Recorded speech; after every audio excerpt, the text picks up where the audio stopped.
téléspectateurs de la radio et télévision Tambara, vous pouvez désormais suivre votre chaîne de télévision préférée Tambara sur le satellite Badrsat 7, angle 26 degrés Est, fréquence 11010, polarisation verticale, symbole RED 27500.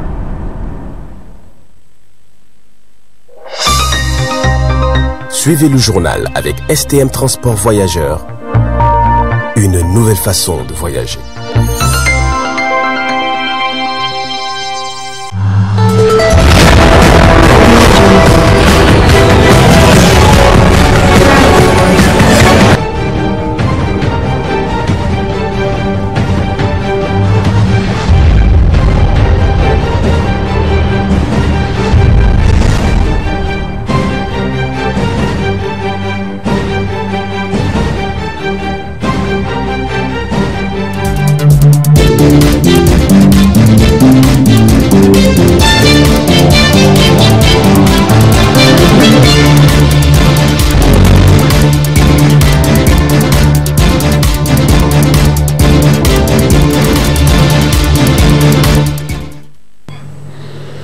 Vous êtes sur le miroir de la femme, mesdames et messieurs. Bonsoir et ravi de vous retrouver sur le 20h15 du 25 avril 2022. Les travaux en séance plénière de la première session ordinaire au titre de l'année 2022, dite session des lois, se poursuivent à l'Assemblée nationale ce lundi 25 avril 2022. Les députés ont voté et adopté 4 projets de loi portant ratification en présence du premier vice-président de l'Assemblée nationale, Kalla Ankarao, et en présence du ministre chargé de l'intégration africaine. Compte rendu Aïssa Adamou à côté Ibrahim Kantama. Le premier texte voté et adopté par les députés avec 116 voix favorables, 0 contre 0 abstention, et le projet de loi autorisant la ratification de l'accord de prêt numéro 742/12 d'un montant de 115 millions de rials saoudiens le 5 avril 2019 à Niamey entre la République du Niger et le Fonds saoudien pour le développement. Cet accord prévoit la réhabilitation de la route Loga-Douchi.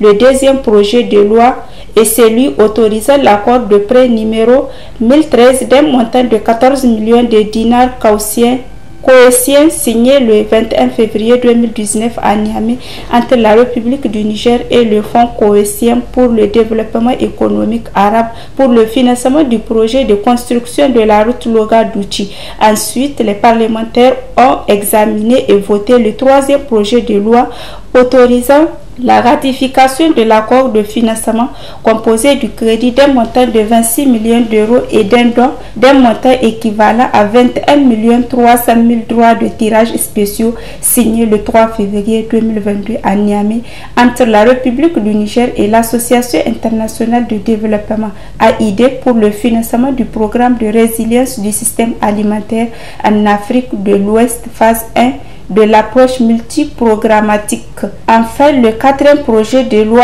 a recueilli 107 voix pour 0 contre 0 abstention. L'objectif de ce projet est de financement partiel du projet d'aménagement de la corniche dans le cadre du bitumage de la voirie urbaine de Tillabéri. Le commissaire du gouvernement a salué l'esprit loué par les députés en votant en faveur des 4 projets de loi inscrits à l'ordre du jour. Les travaux en séance plénière reprendront le mardi 26 avril 2022. À l'ordre du jour, l'examen et vote de 6 projets de loi portant loi de ratification.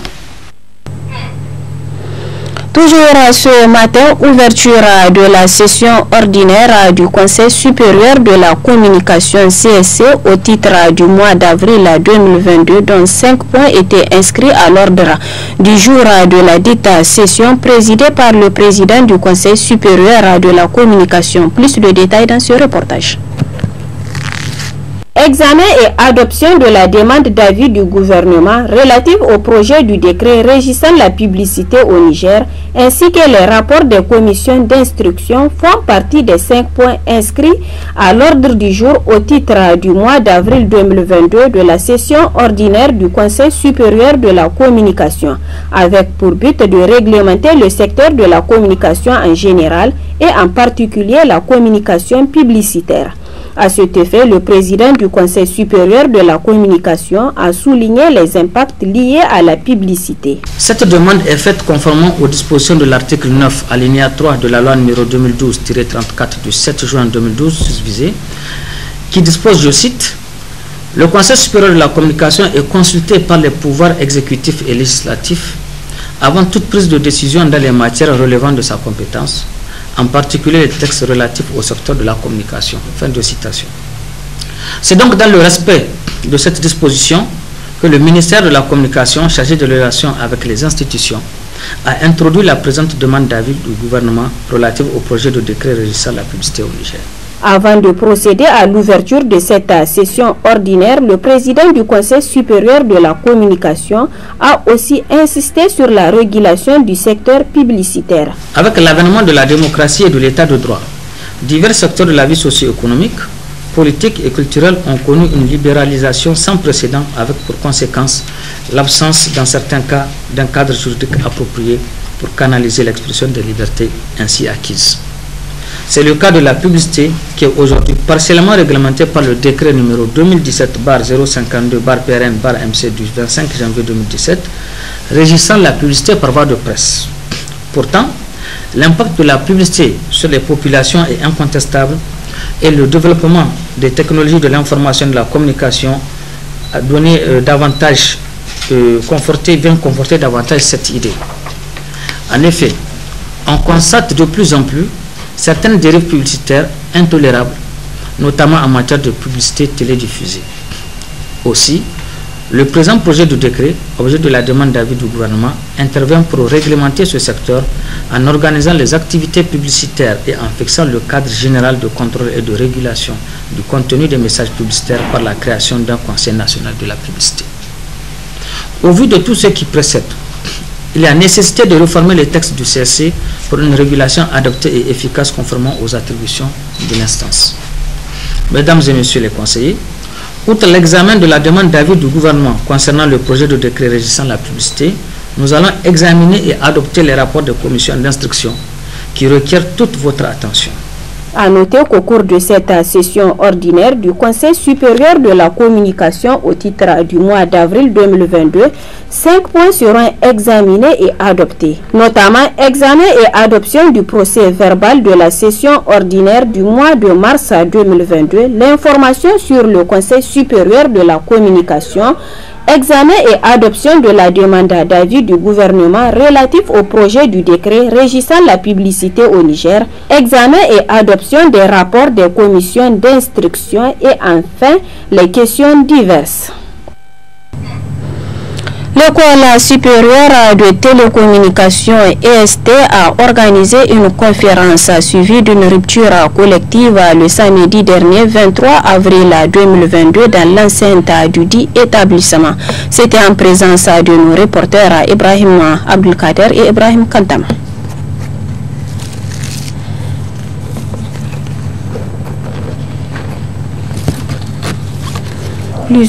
Processus dynamique humain qui vise à créer de la valeur et de la richesse par la création ou l'expansion d'activités économiques et par l'identification et l'exploitation de nouveaux produits, processus ou marchés, tel est le but recherché à travers cette conférence de l'École supérieure de la télécommunication EST. Ils étaient une centaine d'étudiants à y prendre part et à prêter oreille attentive aux conseils promulgués par les conférenciers. Nous avons partagé vraiment les étapes pour entreprendre dans ce qu'on appelle le numérique. À un moment donné, on parlait beaucoup de l'informatique, mais désormais c'est plutôt le numérique. Et donc c'est comment il faut entreprendre dans le numérique, quels sont les secteurs porteurs au Niger dans le domaine de l'entrepreneuriat et des conseils, en tout cas en tant qu'étudiant, et les épreuves, on peut dire, qui les attendent sur le marché du travail et aussi dans le domaine bien sûr de l'auto-emploi. J'ai passé en première position, j'ai parlé un peu sur le développement personnel, mais à l'introduction j'avais dit que le développement personnel c'est une communauté qui est très vaste, donc j'avais sélectionné un thème qui est l'estime de soi, se connaître soi-même avant d'entreprendre. C'est très important pour pouvoir réussir dans son projet. Le pourquoi d'une telle initiative nous a été expliqué ici par le secrétaire général des étudiants de l'EST. Cette conférence, comme vous l'avez dit, a beaucoup d'objectifs.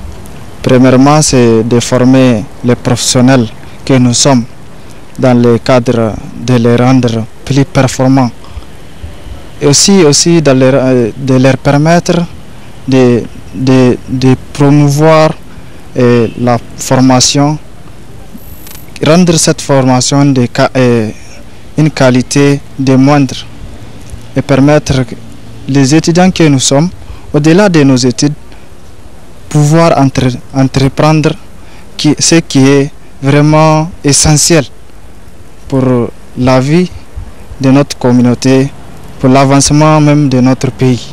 Donc j'estime que la formation a passé et qu'ils vont profiter de cette formation que nous avons jugée utile étant les acteurs syndicaux. Une rupture collective a été organisée à la fin où administration, corps professoral, étudiants et invités se sont retrouvés autour d'une même table, toujours dans l'enceinte de l'école supérieure de la télécommunication à l'occasion du mois béni de Ramadan.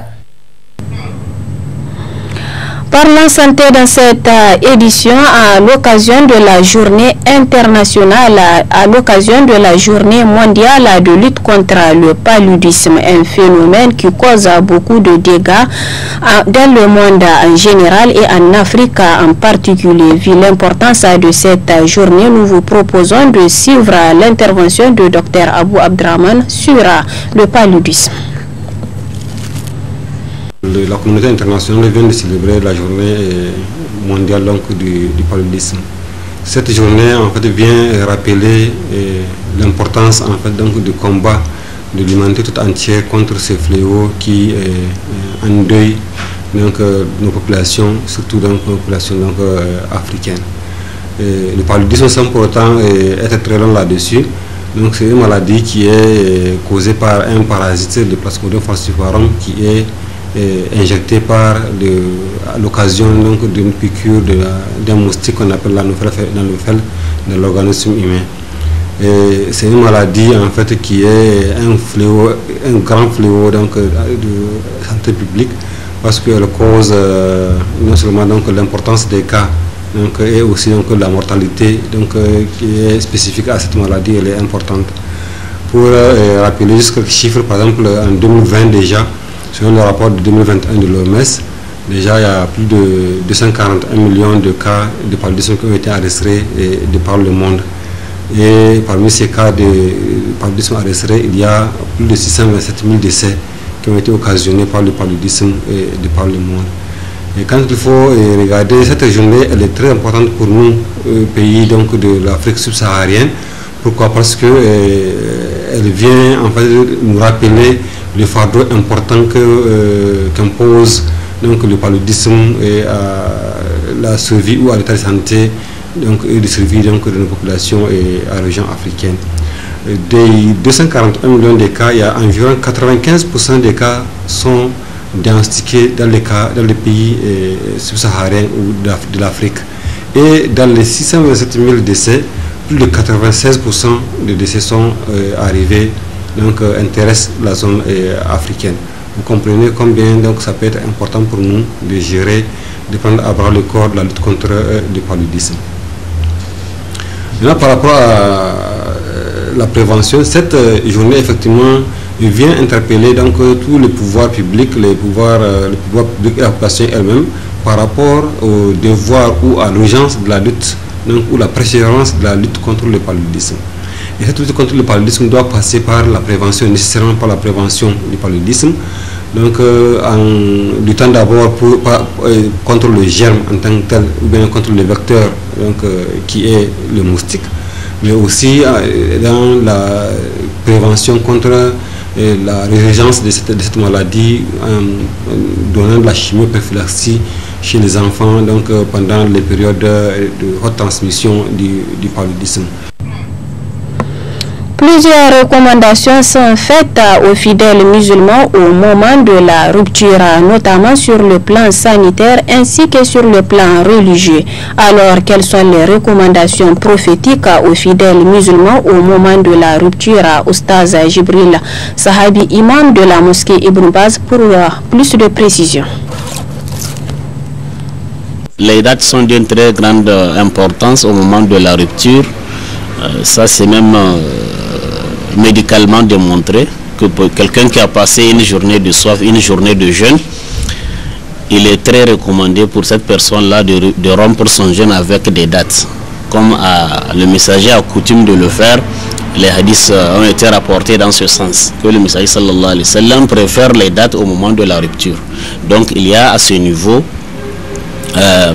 deux choses que nous devons retenir. D'abord, c'est la pratique du messager sallallahu alayhi wa sallam pour quelqu'un qui arrive à le faire. Quelqu'un qui pourrait avoir des dates au moment de la rupture, vraiment c'est recommandé de commencer par les dates. Parce que c'est la pratique, c'est ce que faisait le messager sallallahu alayhi wa sallam de son vivant.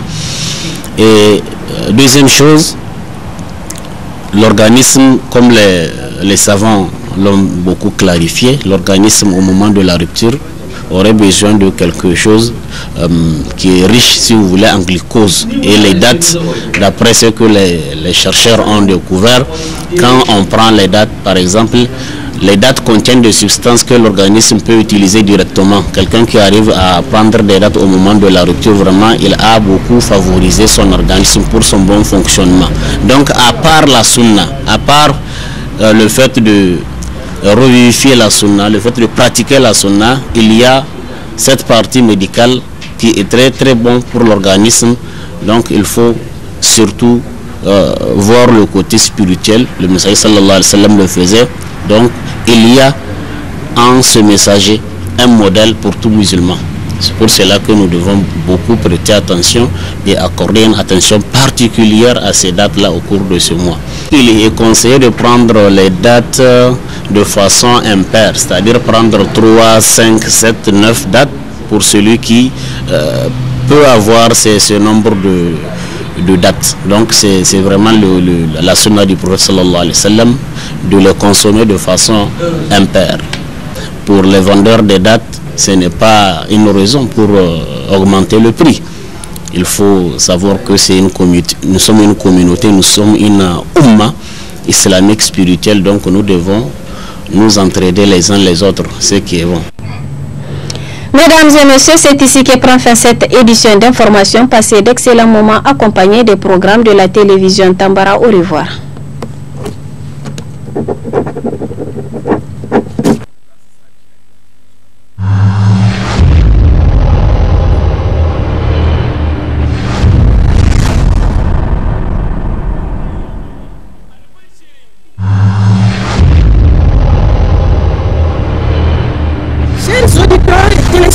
De la radio et télévision Tambara, vous pouvez désormais suivre votre chaîne de télévision préférée Tambara sur le satellite BadrSat 7, angle 26 degrés Est, fréquence 11010, polarisation verticale, symbole 27500.